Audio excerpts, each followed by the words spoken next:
Hello, and welcome to your tutorial on incorporating the e-learning platform into the training course.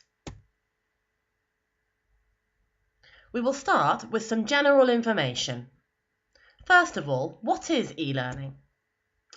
E-learning is an individual study learning method which is always accompanied by coaching from JWCF.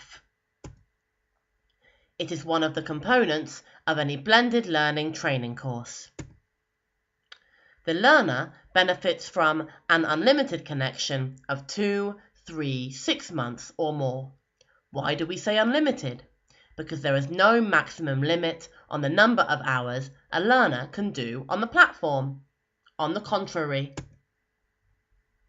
he or she must complete a minimum number of hours on the platform during this period of connection. It is important to note that once the period of connection has been defined, the dates of access to the platform cannot be modified. As previously mentioned, the learner has unlimited access to the whole platform 24/7. And regarding which exercises the learner does on the platform, top priority modules are defined according to the learner's needs. These are defined by the coordination department of JWCF.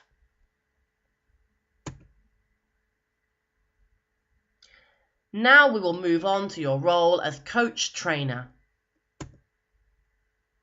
Essentially, your role is to intertwine the e-learning with the learner's training. What does this entail?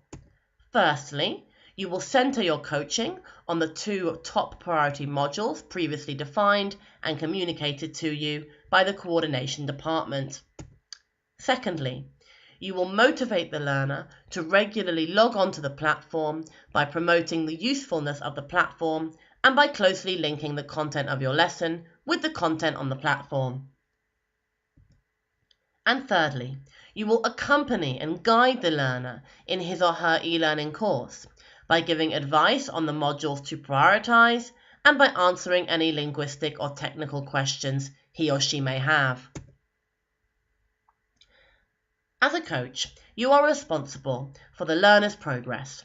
This means that you must check the completed exercises and regularly follow the learner's progress. It is essential to ensure that the total number of hours planned in the training contract are completed and, of course, to motivate the learner to achieve this.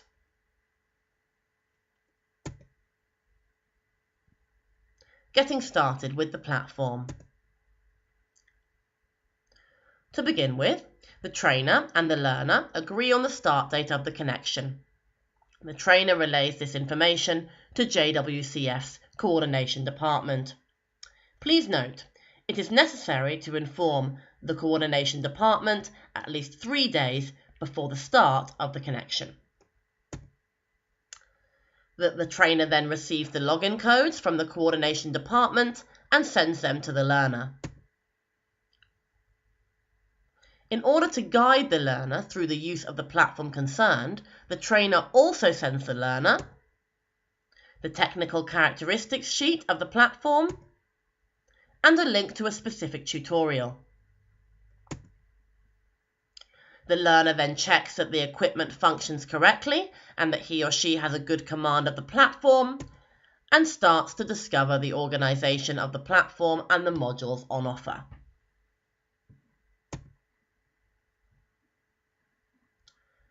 So how do you conduct an e-learning session? First of all, you should know that an e-learning session can last for in between 30 and 90 minutes. An e-learning session can be conducted by telephone or by using video conference. And the objective of the session is to evaluate the acquired knowledge through oral and written exercises. During the session, it is very important to systematically fill in the e-learning feedback document and then to send it to the learner and to the coordination department of JWCF within 24 hours of every session. So let's have a look at this document. Prior to the session, you must fill in the information concerning the learner's name and employer, the connection dates, the minimum number of hours to complete, your name and signature, and you can also fill in the number of the session, the date of the session, and the duration.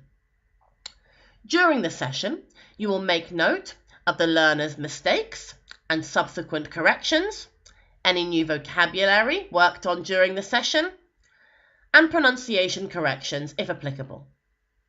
This section of the feedback document is essential. By allowing the learner to review the mistakes and learn the vocabulary, you ensure their progress, which after all is your role as a coach. In the comments section, it is useful to write the date of the next session and the modules or exercises to complete before that date. It is a good idea for you and the learner to have this information in writing to avoid any misunderstandings or oversights. And finally, you will also fill in the number of hours completed by the learner so far, the number of hours remaining before the deadline, and all modules completed either by the learner alone or with you during the e-learning session. Once finalized, you will send this feedback document to the learner and to the coordination department of JWCF. I hope you have enjoyed this tutorial and that it has helped you understand better your role as a coach. Thank you for listening.